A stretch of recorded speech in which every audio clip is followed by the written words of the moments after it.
Good morning. I am so excited to be here with Dr. Margie. Good morning.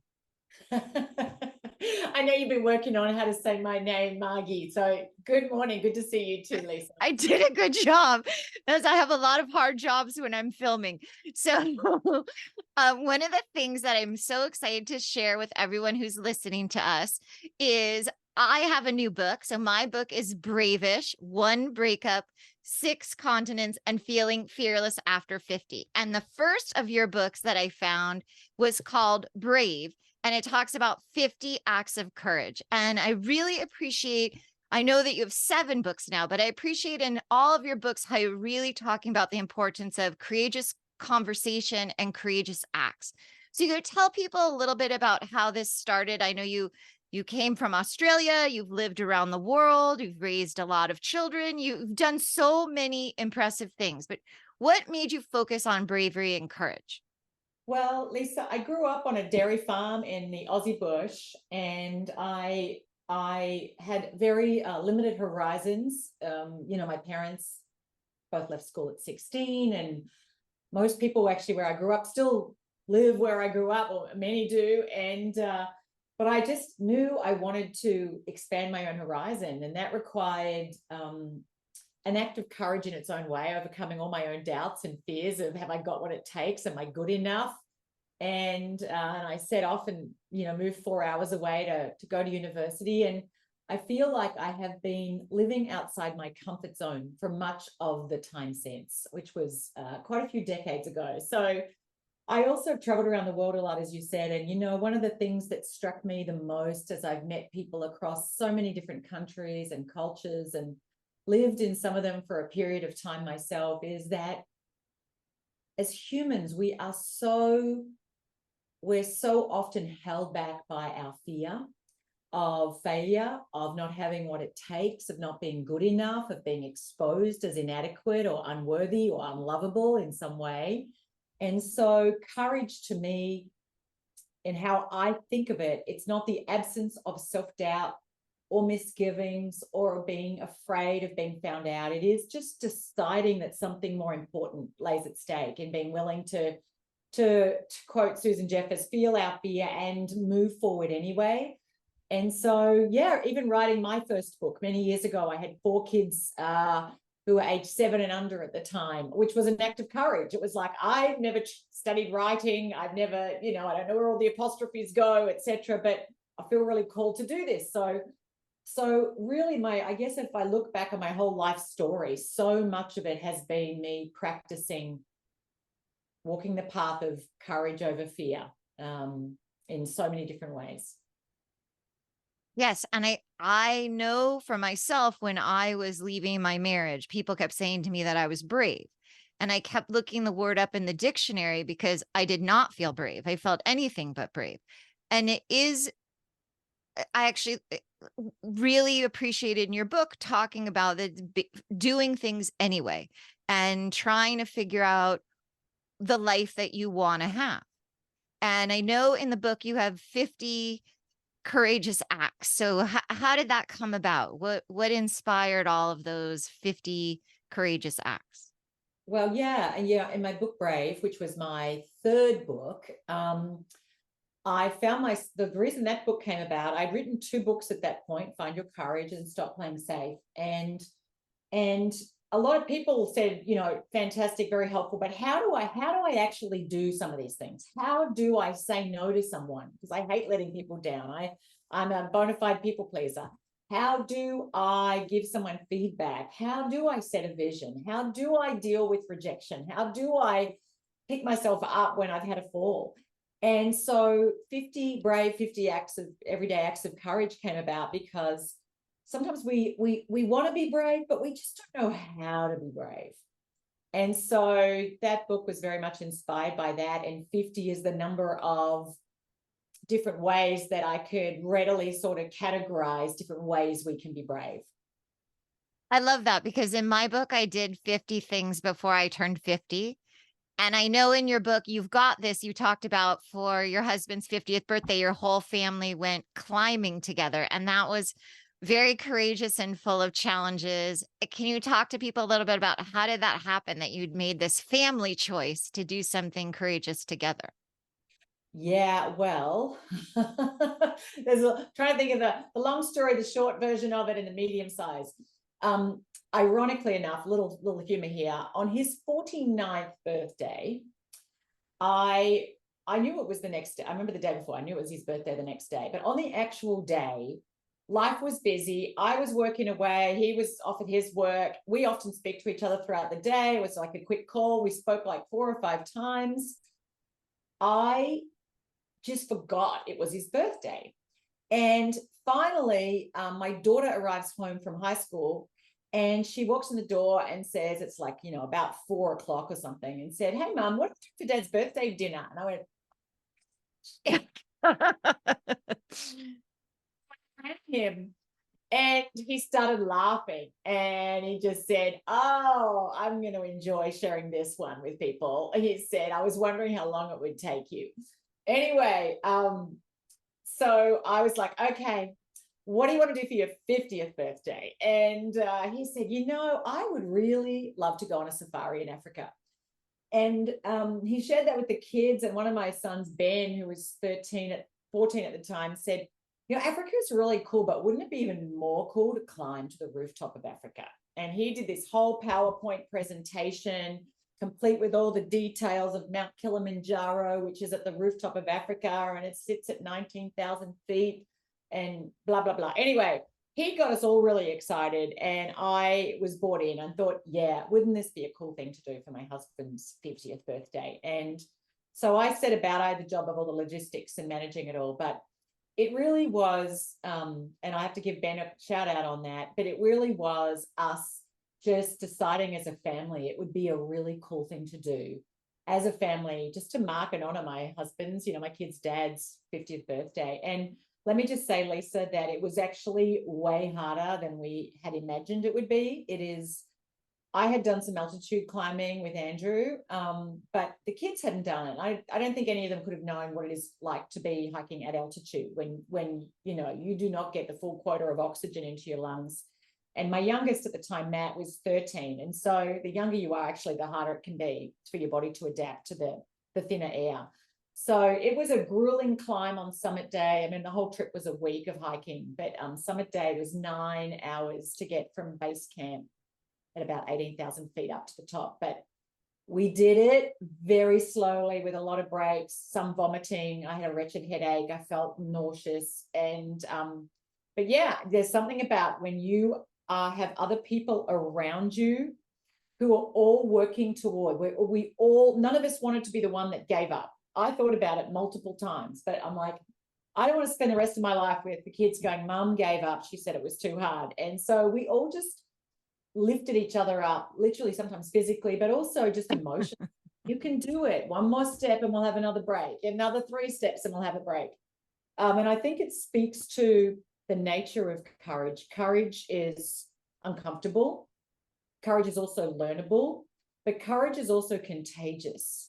And when we dare to do something that's bigger than we've done before, when we dare to risk falling short and failing, it inspires other people around us. It makes it safer for them to raise their sights and to do bigger things and scarier things. And so I just don't think we should ever underestimate the impact we have on others when we decide to be brave with our lives. It's really beautiful that your family has also been a part of this. And I know you speak about um, being one of 7 children and raising 4 children and living in Singapore. You've done so many incredible things. And I love the comment you made about the airplane, that in order for the airplane to take off, it takes 25% of the fuel to get in the air. Because I know for a lot of people trying to be courageous, the beginning is so hard. And I really appreciate all the, 50 steps you give people. But I think another thing that's problematic, and maybe you can speak to this if it's universal or worse in the United States, is we don't have a great definition of failure. And in the book, you talk about what failure really is. So maybe you could help people redefine failure as part of the process and not the end. Yeah, it is part of the process. And let me just say this. The greatest reward we get from acting with courage and being brave, in any of the many ways we can be brave, is not what we achieve from it. It's not that we had the incredible trip around the world or we climbed to the top of the mountain, because we might not have got to the top of that mountain. There was a strong chance, because you don't always get to choose how badly altitude impacts you, and it can impact very fit people. But it's not about what you achieve, and it's not about whether you fall short and fail when you're trying to do something. It's who you become in the process. And so failing at something shows that you're actually have got the guts to try. And so don't over personalize it and make it mean something. Failure is an event, it is not a person. You are not a failure. You just tried something and didn't succeed at it. You put effort towards something and didn't land the desired outcome. Sometimes actually we get an even better outcome, though it's not what we think we wanted at the time. But looking back, we can go, I'm really glad that happened, because I wouldn't be who I am now and where I am now had it not been for that failure, that relationship breakup, that job that didn't work out, that business that didn't take off, because I ended up doing something else and I learned something else. And so I just think we have to be so careful in the stories that we tell ourselves, that we are not spinning ourselves a yarn, that we are a failure. No, you tried something, you got result B and you wanted result A. Learn the lessons, mine them for the gold that they hold. Don't kind of go, I don't want to look at it. No, look at it, examine it, do an autopsy on it. What happened? What did I miss? What did I not do? Maybe it was totally out of your control. Maybe something that was seismic in the world was happening. I think of 2020, people who were opening a restaurant in March 2020 or something, right? You know, like it failed maybe because it was just what was going on. You're not a failure. But even if you launched it and it didn't take off, you just didn't know things. You didn't know all the things you needed to know. And now you know more. So take the lessons. Maybe you needed to secure more financing. Maybe you needed to get more stakeholders on board, and you thought that just because you had the best idea, that was enough. No, you needed to get a coalition of other people supporting you. Maybe you needed to manage people differently. Maybe you didn't handle an issue well, and it got out of control. Maybe you didn't repair trust when it was damaged, and that just had a ripple effect. So I always just think, do not tell yourself a story that you are a failure, and rather just look at the failure for what you can learn from it. And I always say, you know, failure is just another word for, you know, iteration when we're in a business environment. But I always think of the word mistake comes from the Latin misstep. It's a missed step in a direction where you go, oh, I took a step that direction, didn't get me what I wanted. Okay, I'm gonna change. I'm gonna move my step in another direction. Don't keep stepping in the same direction if it's not working, and fall for what's called sunk cost bias, but where we keep doing more of what's not working because we don't want to acknowledge that, hey, this is where I'm on a failed course here. And sometimes we can get caught in that. So yeah, I just think we've got to be so careful in our relationship to failure, how we interpret it, what we make it mean, and how we sometimes wrongly internalize it to be about who we are. That was really beautiful and helpful. And I love that. I've never heard that about mistake and misstep. That's amazing. I like that. And I do think you speak a lot about, you know, learn the lesson. And I love what you said about, you know, trust your wings and not the branch, that sometimes we learn to fly on the way down. And one of the things right now, we're filming in October, it's Breast Cancer Awareness Month. We have all these months now, and you mentioned COVID. So one of the things I loved how you spoke about, there's been a lot of challenges in your family, and you spoke about when you were in Papua New Guinea and got held up, and your loss of your brother and your own personal challenges with food. Like if someone's feeling very bereft, and a lot of times other people said to me when I was getting divorced, you know, you're so brave. And I really looked that word up in the dictionary because I did not feel brave. That one of the things I'd love if you could speak about, as you talked about, don't put yourself in a mental wheelchair. That we sometimes, I guess it's part of how we view failure, but maybe people that already feel very, very stuck, what are some of the maybe helpful steps that they could reach out for? I know you talk about asking for help and dealing with your brother. Like, what can we share with people at this time? How can they do more self-care? Yeah, the phrase that I like to use is self-fullness. And it's not selfishness and it's not selflessness, which are both two sides of the same coin. They're both dysfunctional and they don't serve us and they do not serve others. But self-fullness, and that is filling up your own cup, because others can't drink from an empty cup. You can't give what you don't have. And I've had to work at that. I still have to work at that. I had to work at it a lot more when I had young children at home, and you have to prioritize your children's needs, often in the immediate needs. They need to be fed, nappies, diapers need to be changed, whatever, like you've got to put your kids first in the morning when they get up versus, you going off for an hour and a half to do a yoga class because you have children. So I get that there may be people listening to this who go, hey, I've got a whole lot of responsibilities. I can't just go off to a spa when I want it. Can't even afford it. But there's always something you can do that helps to top up your cup. And in doing so, it expands your bandwidth to do everything else better. And I think the heavier the load that we're carrying, the more crucial it is for us to prioritize what empowers us and what helps us bring our best selves to whatever problems and pressures that we're dealing with, and people and problem people. Because when I was a kid, my dad used to take us out in his old rusty tin boat, and sometimes it would spring a leak. And he always said, boats don't sink because of the water around them. They sink because of the water that gets in them. And when you're dealing with a lot of churn and a lot of stormy waves and a lot's going on around you, it's easy to feel like you're going under. Like it is just so much going on, and you can feel down on yourself, down on life, down on your luck, down on everybody else, treating the people who love you the most the worst. And I think that's where we have to just take even whatever amount of time you can take. Even if you can say, I can only do 10 minutes in a day, take 10 minutes. If I can just go for a walk around the block and listen to some music, I can go and sit under a tree, I can read something that speaks to my spirit. But I wrote about in my book, You've Got This, the importance of having daily rituals and practices. When I say rituals, I'm not talking about going to mass every day. If you're Catholic, though, great. If you can do it, if that's what your faith system is.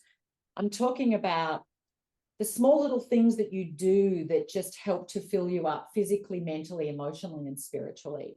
And I feel very passionately about prioritizing those things and how I start my day, because how I start my day sets me up for the day. Also, one of the things I think you spoke about how challenging it can be people with young children. We also see a lot of sandwich generation, people with young children and caring for their elderly parents.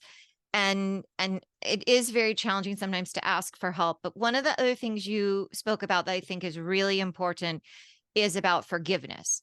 And we talked about redefining failure. And I think one of the hardest things for people, for myself included, when I left my marriage, is thinking about how you make a comment about don't carry the past weight into the future, and that we can have a life as big as we dare. And at the end of life, people regret the things they didn't do. But I think this misunderstanding about what does it mean to forgive, that it's not letting someone who harmed you off the hook, but it's about carrying that weight yourself. And I think it's one of the things that really is challenging for people when they're trying to be brave and move forward. Is I read once, you cannot drive your car if you only look in the rear view mirror. You can't go forward. And so maybe if you could help us think about how to we redefine forgiveness, that it's much more important for us.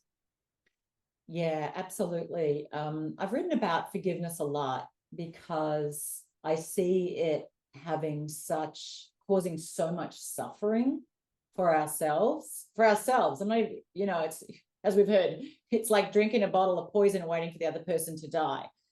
So it's not, I think we have to make a distinction between forgiveness and reconciliation, because they're two different things. We might never reconcile with someone, but that doesn't mean we don't let go the anger that we're holding on to. Like, they got their life to forge, they got their conscience to deal with.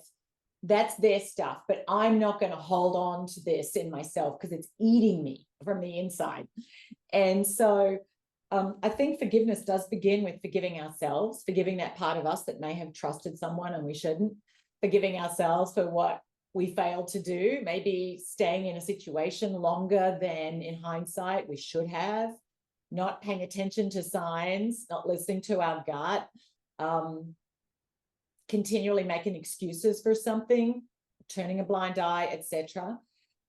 For our own failings, because none of us are perfect. What is it Jesus said in the Bible? He who among you who hasn't sinned, throw the first stone. And so we love to throw stones, but none of us get it right all the time. And so I know myself, sometimes some people are harder to forgive. And, it's like, we can hold on to those vindictive thoughts and just be sitting there kind of wishing something bad would happen to someone and serve them right. And I think we have to forgive ourselves for being human too. Like, we're a human. None of us are perfect. We're not all loving all the time. But I think the more we can extend, I call it grace, just extend grace to ourselves and extend grace to others, the more it frees our energy to move on and make the most of our lives, to be a person that, one, lifts ourselves and lifts others and isn't bogged down in blame and resentment and bitterness and vindictiveness, etc. And that's how life works. I mean, I look at this as this is the deep work of being a human.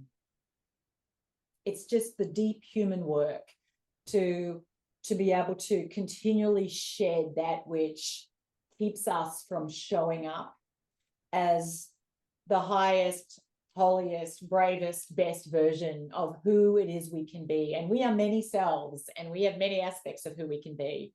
And so continually peeling off those layers, to quote Anne Lamott, of what keeps us a stranger to the best of who we are. That was very beautiful.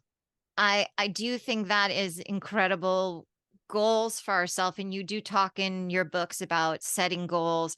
And in my book, I talk about being brave. And so I've been asking people before we finish and you've shared so many brave challenges, obviously living on multiple continents and climbing the highest mountains. But is there any brave challenge that you want to share with us? Maybe something you've already done or something that you're planning to do next? That's something that's on your list. What challenge are you looking forward to? Oh, thank you. Well, I'm currently writing my next book, which is in itself a challenge because I want this book to impact people in a way beyond any of my previous books. So that is a challenge. But I'm also looking at what the next season of life holds, in terms of where am I being called to step up in bigger ways in the world beyond what I already have, now that the season of the day in, day out raising of children is past, and I have a strong, I guess, ethos around, to use our gifts for good in the world. And so I'm not sure what that is actually, Lisa, but I'm just sitting with it. And so in a sense, it takes a level of courage sometimes, and this isn't good, I'm not as good at this, to just sit in the questions and in the not knowing, and to be patient and wait for the path forward to reveal itself, versus going out and trying to figure out what that path is. But I think sometimes I need to just trust that I'm going to get clarity over time, versus being in the doing, but sitting in a place of being. versus in the doing. So that's a muscle that I have to flex myself and strengthen, is just to be versus to always be doing. Well, I think that is a good lesson for everyone to think about being more of a human being than a human doing. And if people want more from you, obviously they can find your books. You have books everywhere, Amazon and on your website. And I know you have the Train the Brave challenge, but tell people, where can they find you? And what would you recommend if someone is new to your work? What book should they start with, and how can they get more of you? Thank you. I would invite you to just go over to my website, margiewarrell.com, and I'm guessing you'll put a link at the bottom of this podcast. Thank you. And I have my own Live Brave podcast that you can check out on wherever you listen to podcasts. And finally, yeah, jump onto Amazon, and check out my books. I would recommend looking at You've Got This as a starting point, and or Brave. But if you're feeling really stuck and you just want to reset on a new vision for your life, I'd probably recommend starting with Make Your Mark. Oh, say that one more time. You cut out for a second. Was the Zoom. So the was Make Your Mark. Was that the one you said? Yeah, if you're, for people who are feeling stuck and they just want to figure out where to from here, I would suggest going through, it's my guidebook, Make Your Mark, a guidebook for living a brave-hearted life. Well, you are such an inspiration, Margie. I really appreciate you spending this time with me and my listeners. And I know that I've been working hard on what does it mean to be brave, and your books were really helpful to me. So thank you. Oh, my pleasure, Lisa. Thank you for inviting me onto your podcast.